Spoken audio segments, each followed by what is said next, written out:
IDF کی بات بھی بتاتے ہیں، یعنی اسرائیلی ڈیفنس فورسز کی بھی بات بتاتے ہیں جو اس وقت لبنان کے ساتھ روبرو ہو رہے ہیں، اور یہ جو تصویریں آپ کے سامنے ہیں یہ صاف بتا رہی ہے کہ صورتحال کس طریقے کی کشیدہ بنی ہوئی ہے۔ یہ ہے کہ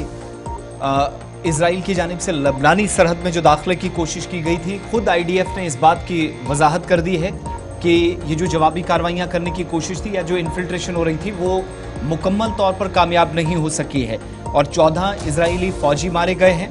18 لوگ زخمی ہیں، جبکہ 20 کے قریب رپورٹ سے بھی بتاتی ہیں، جو انٹرنیشنل میڈیا آؤٹ لیٹس ہیں وہ بتا رہے ہیں کہ 20 کے قریب فوجی اہلکار جو ابھی بھی ان کاروائیوں میں مصروف تو تھے لیکن مسنگ رپورٹس ان کی ڈال دی گئی ہیں۔ اس کا مطلب یہ ہے کہ جو آس پاس جو لبنان اور اسرائیل کی سرحدوں پر لڑائی چل رہی تھی وہ کاروائیاں ابھی اس وقت صورتحال اتنی خراب ہو گئی ہے کہ اسرائیل کو خود بھاری پڑی ہیں، 14 کے قریب فوجیوں کی جان گئی ہے، اور اتنا ہی نہیں، اطلاعات کے مطابق ان ایریاز کے اندر جہاں پر قبضے کی کوشش تھی، کاروائی آگے بڑھے،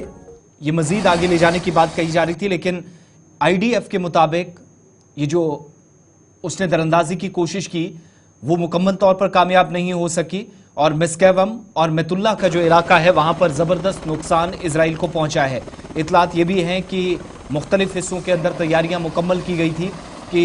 چونکہ ایمبوش بھی لگائے گئے ہیں، اور کئی ایک جگہوں سے یہ تصویریں بھی نکل کر آئی جہاں پتہ چل رہا ہے کہ ہیلی کاپٹرز کا سہارا لینا پڑا، جن فوجیوں کی اموات ہوئی ہیں، جن کی ہلاکتیں ہوئیں، ان لوگوں کو واپس لے جانے کے لیے۔ اب پریشانی یہ بنی ہے، خود اسرائیل اس بات کی عکاسی کر رہا ہے کہ صورتحال اتنی خراب ہوئی کہ مسلسل فائرنگ ہو رہی ہے، مسلسل شیلنگ ہو رہی ہے، اس کی وجہ سے بھی کئی ڈیڈ باڈیز کو اٹھا پانا بہت مشکل ہو رہا ہے، لیکن ان ایریاز کے اندر جہاں لبنان کے اندر داخل ہو کر حزب اللہ کے خلاف کارروائی کی تیاری تھی اور گراؤنڈ آپریشن کرنے کی تیاری تھی، اس میں مکمل طور پر اسرائیل کامیاب نہیں ہو سکا ہے، جس کی تصدیق خود کی گئی ہے۔ ادھر تہران کے اندر تیاریاں کی گئی ہے، کل جہاں پر نماز جمعہ